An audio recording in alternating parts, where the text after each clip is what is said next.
ರಾಮ ಮಂದಿರ ಹಗರಣದಲ್ಲಿ ಮೋದಿ ಹೆಸರು ಎಳೆದಿರುವಂಥದ್ದು ಖರ್ಗೆ. ಪ್ರಧಾನಿ ಮೋದಿ ವಿರುದ್ಧ ಗೃಹ ಸಚಿವ ಪ್ರಿಯಾಂಕ್ ಖರ್ಗೆ ಆಕ್ರೋಶವನ್ನು ಹೊರಹಾಕಿದ್ದಾರೆ.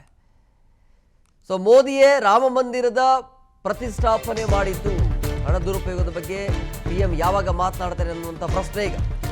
ಸೊ ರಾಮ ಮಂದಿರ ಹಗರಣದಲ್ಲಿ ಮೋದಿಯ ಹೆಸರನ್ನ ಎಳೆದಿರುವಂಥದ್ದು ಖರ್ಗೆ.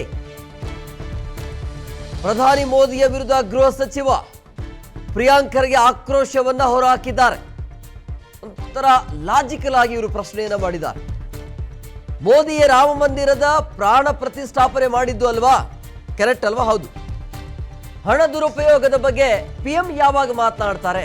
ಈ ತರ ಕಳ್ಳತನ ಆಗಿದೆಯಲ್ಲ, ಲೂಟಿಕೋರರು ಲೂಟಿ ಮಾಡಿದಾರಲ್ಲ, ಅದರ ಬಗ್ಗೆ ಯಾಕೆ ಮಾತಾಡಿಲ್ಲ ಅಂತ. ಹಣ ಮೋದಿಗೆ ಹೋಗಿಲ್ವೇ? ಹೋಗಿದೆಯಾ ಇಲ್ಲ?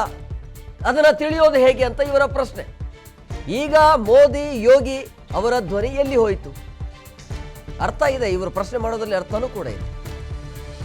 ಮೋದಿ ಯೋಗಿ ವಿರುದ್ಧ ಈ ರೀತಿಯಾಗಿ ಗೃಹ ಸಚಿವ ನೇರವಾಗಿ ವಾಗ್ದಾಳಿಯನ್ನು ನಡೆಸಿದ್ದಾರೆ.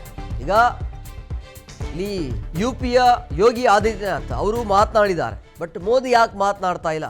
ಪ್ರತಿಷ್ಠಾಪನೆಗೆ ಬಂದರು, ಆದರೆ ಇಲ್ಲಿ ಏನೆಲ್ಲ ನಡೀತಾ ಇದೆ ಅನ್ನೋದ್ರ ಬಗ್ಗೆ ಮಾತನಾಡ್ತಾ ಇಲ್ಲ. ಇಂಥ ವಿಚಾರದಲ್ಲಿ ಖಂಡಿತವಾಗಿ ಕೂಡ ಮೋದಿ ಬಗ್ಗೆ ಬೇಸರ ಆಗುತ್ತೆ. ಈ ರೀತಿ ಆದಾಗ ಯಾಕೆ ಮಾತನಾಡ್ತಲ್ಲ, ಯಾಕೆ ಸೈಲೆಂಟ್ ಆಗಿದ್ದಾರೆ?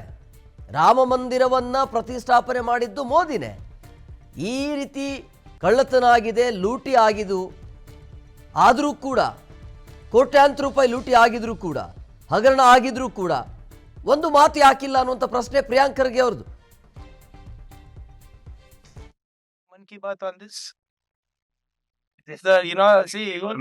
The Pran Pratishthapan was done by the Prime Minister. Inauguration was done by the Prime Minister. How do you know that the Ram Temple donation misappropriation also money has not gone to him? Where is the Prime Minister's voice now? Where is Mr. Yogi Adityanath's voice now? I heard a statement yesterday. Doing a Mann Ki Baat on this.